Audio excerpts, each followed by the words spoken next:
우리 다 같이 사도신경으로 우리의 신앙을 고백하도록 하겠습니다. 나는 전능하신 아버지 하나님 천지의 창조주를 믿습니다. 나는 그의 유일하신 아들 우리 주 예수 그리스도를 믿습니다.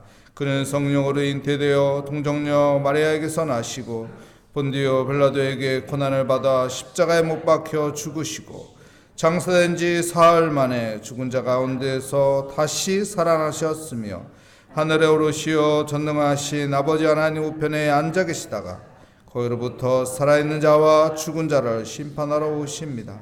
나는 성령을 믿으며 거룩한 공교회와 성도의 교제와 죄를 용서받는 것과 몸의 부활과 영생을 믿습니다. 아멘.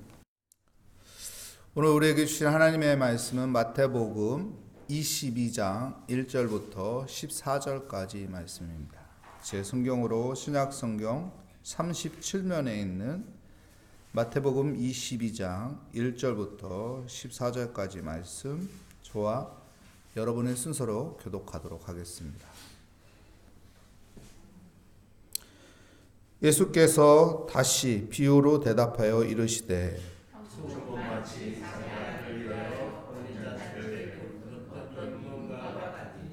그 종들을 보내어 그 청한 사람들을 혼인잔치에 오라 하셨더니 오기를 싫어하거늘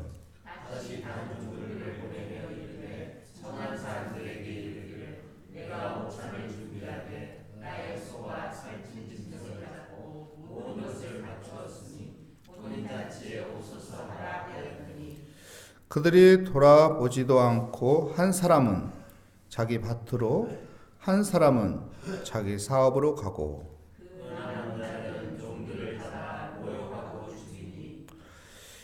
임금이 노하여 군대를 보내어 그 살인한 자들을 진멸하고 그 동네를 불사르고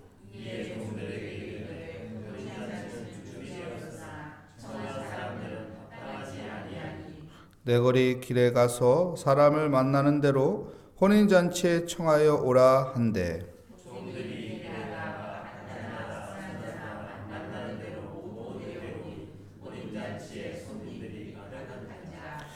임금이 손님들을 보러 들어올세 거기서 예복을 입지 않는 한 사람을 보고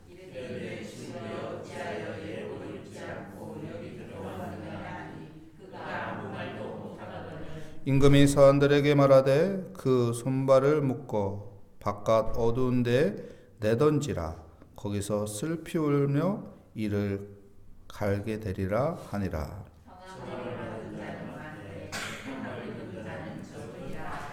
아멘. 혼인잔치의 비유라는 제목으로 하나님의 말씀을 증거하도록 하겠습니다. 오늘 말씀의 이야기는 천국의 이야기를 이야기하고 있는데 혼인잔치 비유로 이야기하고 있습니다. 임금님이 자기 아들을 혼인시키고 혼인잔치를 벌리는 일이죠. 그래서 신하들을 보내서 초청을 합니다. 근데 초청받은 사람들이 어떤 행동을 하죠? 거절을 합니다. 밭에 가야 합니다. 사업해야 합니다. 그리고 어떤 사람은 그 신하를 때려 죽입니다. 이 사실한 임금이 어땠을까요? 화가 나서 군대를 보내서 그 사람들을 죽이고 그 마을을 불살라 없애버립니다. 그래서 임금이 이 혼인잔치를 손님이 있어야 하잖아요. 그래서 사거리에 가서 선한 사람이건 악한 사람이건 불러와서 혼인잔치를 즐겁게 만들으라고 하죠. 그래서 많은 사람들이 초청되어서 혼인잔치를 벌리는데 거기에서 특별한 사람이 있는 거예요. 어떤 사람인가요? 왕이 준 예복을 입은 사람들이 이 혼인잔치에 참여했는데 어떤 사람은 그 예복을 안 입은 거예요. 그래서 왕이 신기해서 이상해서 가가지고 묻죠. 당신은 왜 여기서 주어진 옷을 입지 않습니까? 그러니까 아무 말도 안 하는 거예요. 또 물어보니까 가만히 있습니다. 그래서 어떡합니까? 신하들을 시켜서 그를 묶어서 밖에 내던지게 되는 것이죠. 그리고 결론 14절 말씀에 무엇이라고 말합니까? 우리 다시 한번 읽어볼까요? 청함을 받는 자는 많되 택함을 입은 자는 적으니라. 청함과 택함이라는 단어를 우리는 기억해야 합니다. 청했을 때 거절하는 자가 되지 말라는 것이죠. 여러분, 우리가 복음을 전하는 것도 청함입니다. 하나님께서 우리의 입술을 통해서 세상에 있는 믿지 않는 사람들에게 청하는 것이죠. 구원의 길을 청하는 거예요. 예수 믿어야 구원받는다는 것을 청하는 것이죠. 근데 거절하면은 구원의 티켓을 얻지 못하는 것입니다. 근데 이 청했을 때 내가 영접하면 어떻게 되는 겁니까? 하나님의 자녀가 되고 천국 백성이 되고 구원을 얻게 되어서 천국에 갈 수 있게 되는 것입니다. 거절. 여러분, 구원만 있는 것이 아니라 우리의 신앙생활에서도 여러분 거절이 습관이 되면 안 됩니다. 예배를 하나님께서 청하는데 예배를 거절해요. 기도의 자리를 하나님께서 청하는데 기도를 거절해요. 말씀의 자리를 하나님께서 청하는데 말씀의 자리를 거절해요. 헌신의 자리를 하나님께서 청하는데 헌신의 자리를 거절해요. 이 거절이라는 것이 습관이 되면은 나는 계속 거절해요. 아, 예배 거절해도 되네. 말씀의 자리 거절해도 되네. 기도 거절해도 되네. 헌신 거절해도 되네. 여러분, 거절이 습관되면 어떻게 될까요? 그의 신앙은 어떻게 될까요? 안 좋은 병든 신앙인이 되는 것입니다. 건강한 신앙인이 되는 것은 어떻게 해야 돼요? 여러분, 하나님께서 주는 영적인 것을 잘 공급받아야 하는 거예요. 나무가 잘 자라기 위해서는 어떻게 해야 돼요? 거름을 주었을 때 거름을 잘 받아들여야죠. 물을 주었을 때 물을 잘 받아들여야죠. 근데 거름을 거절하고 물을 거절하고 그러면은 이 나무는 병들어 죽게 되는 거예요. 이처럼 우리의 신앙생활도 하나님께서 우리에게 청하는 것을 잘 받아들이는 자가 하나님의 영적인 공급을 받게 되고 건강하게 되고 하나님의 은혜 가운데 또한 기쁨과 감사가 충만하게 되는 것입니다. 여러분, 거절하는 자가 되는 것이 아니라 하나님이 청하는 것을 받아들이는 믿음의 사람이 되시기를 축복합니다. 여기 있는 사람들은 하나님이 기도의 자리를 초청한 것을 응한 거죠. 그래서 하나님 앞에 기도하는 것이죠. 하나님께서는 구하라고 했거든요. 하나님께서는 기도하라고 했거든요. 하나님께서는 지혜가 부족하면 하나님을 찾으라고 했거든요. 하나님께서는 힘들고 어려우면은 주의 교회에 찾아와 엎드리라고 했거든요. 하나님께서 우리에게 믿음의 사람들에게 기도의 특권이라는 것을 말씀하셨습니다. 이 하나님께서 기도하라는 말씀에 순종해서 우리가 거절하지 않고 기도할 때 그 사람에게 하나님의 은혜가 있는 것이고 하나님의 역사가 있는 것이고 하나님이 그의 기도를 들어주시고 응답하여 주심을 믿습니다. 오늘 또 우리는 하나님의 청함을 받는 믿음의 사람이 되시기를 축복합니다. 그리고 택함이라는 단어가 있는데요. 여러분, 택했다는 것은 여기 내용을 보니까 이 택함을 받은 사람은 옷이 다른 거예요. 근데 택함을 안 받은 사람은 여기 혼인잔치에 선택된 옷을 안 입은 다른 옷을 입어가지고 어떻게 되나요? 밖에 묶여서 버려지게 되는 것이죠. 에베소 4장 22절부터 24절에 보면은 무엇을 이야기하나요? 옛 옷을 벗고 새 옷을 입으라고 해요. 새 옷을 입으라고. 믿음의 사람들에게 새 옷이 있습니다. 그 새 옷을 입고 살아가는 사람이 되어야 돼요. 어떤 임금님이요, 자기 아들을 찾으려고 막 온 세상을 다 뒤졌다고 합니다. 근데 아들을 찾게 되었어요. 임금님의 아들을 찾았어요. 그래서 누더기 옷, 거지의 옷을 벗기고 목욕을 시키고 그리고 새 옷을 입으셨대요. 근데 새 옷이 불편한 거예요. 더러운 옷을 입은 것이 습관이 되어서 새 옷을 입는 것이 익숙하지 않은 거예요. 그래서 버려진 그 쓰레기통에서 가서 그 더러운 옷을 다시 입더래요. 그래서 임금님이 그 아들에게 이렇게 말했대요. 넌 이제 거지가 아니다. 넌 이제 왕자이다. 그러니까 습관을 바꿔야 한다. 옛날에 더러운 옷이 익숙할지라도 이제 왕자가 되었으니 새 옷이 익숙하도록, 불편해도 처음만 불편할 뿐이지, 잠깐 불편할 뿐이지 계속 입으면 이게 더 편하다 하고 말했다고 합니다. 여러분, 우리는 옛 더러운 옷을 벗어버려야 돼요. 그리고 하나님이 주신 새 옷을 입는 택함을 받은 사람으로 살아야 하는 것입니다. 기독교인으로서, 예수 믿는 사람으로서 살아간다는 것은 우리의 삶의 습관이 달라지는 거예요. 그렇잖아요. 예수 믿는데 세상 사람들과 다를 바가 없다. 그럼 세상 사람들에게 어떻게 감동을 줄 수 있겠어요? 근데 저 사람은 예수 믿더니 담배를 안 피네? 예수 믿었으니까 사람이 달라졌네. 저 사람은 예수 믿더니 술을 안 먹네? 야, 예수 믿으니까 술도 끊게 하시네? 저 사람은 예수 믿더니 주일날만 되면 매일마다 놀러 갔는데 이제 놀러 가지 않고 교회 간다고 하네? 이게 달라진 거예요. 새 옷을 입은 것이죠. 여러분, 우리는 이런 새 옷을 입은 믿음의 사람이라는 것을 항상 기억하며 나는 택한 하나님의 백성이다. 하나님의 자녀이다. 그리스도인이다. 생각하면서 우리의 언행이 달라져 있는, 또한 세상 사람들과 다른 모습으로 살아갈 때 하나님께 영광이고, 또한 주위의 사람들은 감동을 받게 되고, 또한 우리의 달라진 모습을 통해서 우리의 삶 가운데 또한 좋은 일들이 만들어질 것을 믿습니다.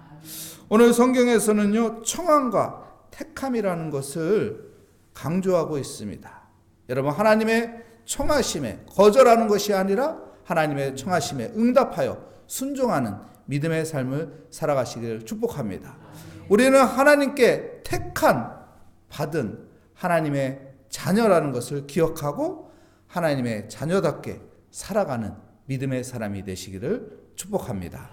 기도하겠습니다. 하나님, 감사합니다. 주의 은혜 가운데 오늘 또 혼인잔치를 통해서 하나님께서 천국이 마치 이런 것이다 라는 것을 보여주셨는데, 하나님, 나는 하나님의 청함을 받아 그 청함 속에 응답하는 믿음의 사람이 되게 하여 주시옵소서.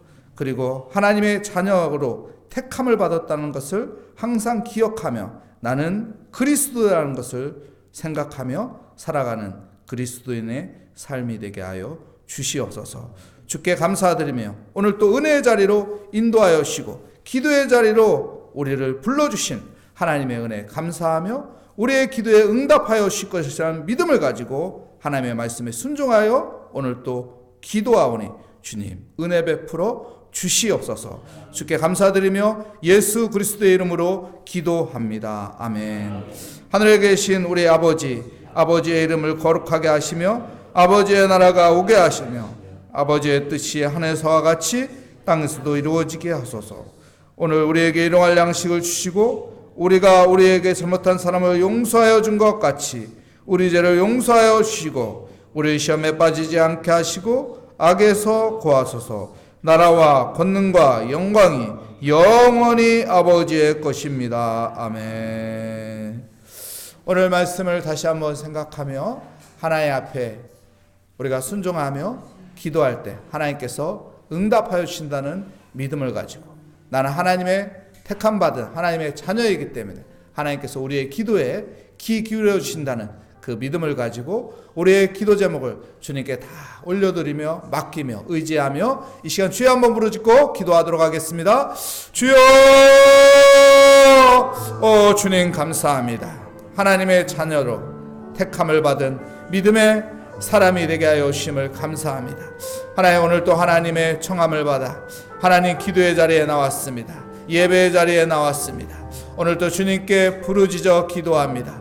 주님께 아버지 모든 것을 맡기며 의지하며 기도합니다.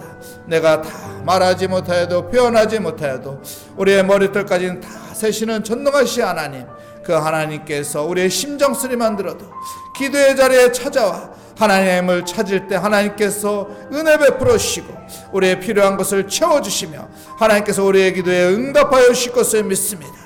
믿는 자에게는 능치 못할 일이 없다고 했사오니 오늘 또 믿음으로 구하는 것마다 하나님 앞에서 응답하여 주시고 하나님께서 풀어주시고 하나님께서 적절한 시기에 아버지의 최선의 것을 하나님께서 주실 것을 믿습니다. 오늘 또 주님께 아버지여 내 마음을 드리며 하나님을 의지하며 하나님 앞에 모든 것을 아뢰이 오니 주여 응답하여 주시옵소서. 주여 은혜 베풀어 주시옵소서. 주여 인도하여 주시옵소서. 지혜가 부족한 자여 하나님 앞에 기도하라고 하신 하나님, 하나님께서는 꾸짖지 않는다고 하셨사오니 오늘 또 하나님 앞에 아버지여 기도합니다. 우리에게 아버지여 지혜가 필요하고 하나님의 은혜 가운데 이 모든 문제와 아픔과 고통을 풀어가고 해결해야 하나님 지혜가 필요합니다. 주님 도와주시옵소서. 주님 은혜 베풀어 주시옵소서. 하나님께서 함께하여서 합력하여 선을 이루어가게 하여 주시옵소서. 하나님, 오늘 또 많은 사람들과의 만남 속에서 좋은 관계로 아버지 이루어가게 하여 주시고 우리가 많은 말들을 하는 데 있어서 아버지와 나쁜 말을 다 벗어버리고 아버지 좋은 말로 선한 말로 아버지 또한 은혜의 말로 복된 말로 아버지와 살아가게 하여 주시옵소서. 주님, 오늘 또 아버지와 주 앞에 우리의 아픈 질병을 놓고 기도합니다. 주님 아픈 그 질병을 아버지와 치유하여 주시고 하나님께서 회복하여 주시고 하나님께서 만져주시면은 아버지와 의학으로 아버지와 해결할 수 없는 것, 현대 아버지와 의술로 아버지와 답을 찾을 수 없는 것 주님께서 만져주시면 그 모든 거 아버지 해결되고 답을 아버지와 찾을 수 있사오니 주님께서 만져주시옵소서. 나는 치료하는 하나님이라고 하시 하나님, 하나님의 말씀에 의지하여 기도하오니 치료하여 주시옵소서. 외양간에서 나온 송아지처럼 기뻐 뛸 수 있도록 주님 은혜를 도하여 주시옵소서. 오늘도 하나님의 긍휼이 필요하여 하나님 앞에 엎드립니다. 하나님, 나는 부족한 자요, 나는 죄인이요, 나는 아버지 연약한 자입니다. 하지만 하나님께서 긍휼히 여기사 나를 죄에서 건져주셨고 나를 아버지 안아주시고 나를 붙잡아 주시고 나와 함께하여 주시오. 하나님, 그 하나님께서 모든 아버지 우리 인생의 여정 가운데 함께하여 주사 모든 것이 형통한 길로 인도하여 주실 것을 믿습니다. 주님, 우리의 자녀를 놓고 아버지 기도하는 기도 제목들이 있습니다. 우리의 자녀가 잘 되기 원합니다. 우리의 자녀의 인생의 아버지 잘 해결되기 원합니다. 우리 자녀들의 아버지 근심 걱정 없이 아버지 주의 은혜 가운데 아버지 예수 잘 섬기는 가정으로 든든히 세워져 가게 하여 주시옵소서. 모든 것이 합력하여 선을 이루어가게 하여 주시옵소서. 우리가 계획할지라도 그 모든 것들을 하나님께서 풀어주셔야 모든 것이 잘 될 수 있사오니 주님 우리가 계획하며 준비하며 또한 수고하며 주님께 아버지 의지하오니 주님께 맡기오니 주님 도와주시옵소서. 주님 붙잡아 주시옵소서. 주님 풀어 주시옵소서. 주여 인도하여 주시옵소서. 오 주의 은혜 감사합니다. 이번 해운대 집회에 주의 성령님이 함께하여 주시옵소서. 주님께서 아버지 역사하여 주시옵소서. 특별히 이번 아버지와 부활절 연합 예배 하나님께서 함께하여 주사 아버지 우리가 더욱 아버지 주님께 무릎 꿇고 엎드리게 하여 주시며 아버지 부산의 교회들이 하나가 되게 하여 주시고 부산의 기독교 아버지 또한 잔체들이 하나가 되게 하여 주셔서 주님 우리가 한 마음으로 기도하게 하여 주시고 한 마음으로 주님께 엎드리게 하여 주시고 한 마음으로 겸손하게 주님께 매달리는 아버지 은혜의 시간이 되게 하여 주시옵소서. 그곳에 성령의 불이 임하게 하여 주시옵소서. 성령의 바람이 불게 하여 주시옵소서. 성령의 충만함이 있게 하여 주시옵소서. 하늘의 문이 활짝 열리게 하여 주셔서 아버지의 기도에 의해 놀라운 능력이 나타나게 하여 주시옵소서. 아버지요, 그래서 세상 사람들이 깜짝 놀라게, 아버지요, 우리 믿는 사람들도 깜짝 놀라, 아버지요, 믿는 사람들이 더 많아지게 하시고 셀 수 없을 정도로 믿는 사람들이 더욱더욱 많아지게 하셔서 아버지요, 해운대 성령 집회 놀라운 아버지요, 부흥이 있게 하여 주시옵소서. 이 부산 땅이 변화되게 하여 주시옵소서. 이 부울경의 아버지요, 새로워지게 하여 주시옵소서. 교회들이 든든히 세워져 가게 하여 주시고 하나님 나라가 확장되게 하여 주시고 하나님의 사람들이 세워지게 하여 주시고 하나님의 일들이 이루어지게 하여 주시고 하나님께서 역사하시는 놀라운 부산 땅이 되게 하여 주시옵소서. 부울경이 되게 하여 주시옵소서. 주여, 주님께 의지합니다. 오늘 또 우리의 기도 제목을 가지고 나온 아버지 모든 기도 제목 하나님께서 응답하여 주실 것을 믿습니다. 나의 기도에 귀 기울여 주시고 하나님께서 응답하여 주실 것을 믿습니다. 믿고 구하는 것마다 하나님께서 주신다고 했사오니 그 믿음을 잃지 않게 하여 주시며 하나님의 은혜 가운데 모든 것을 맡기며 살아가는 삶이 되게 하여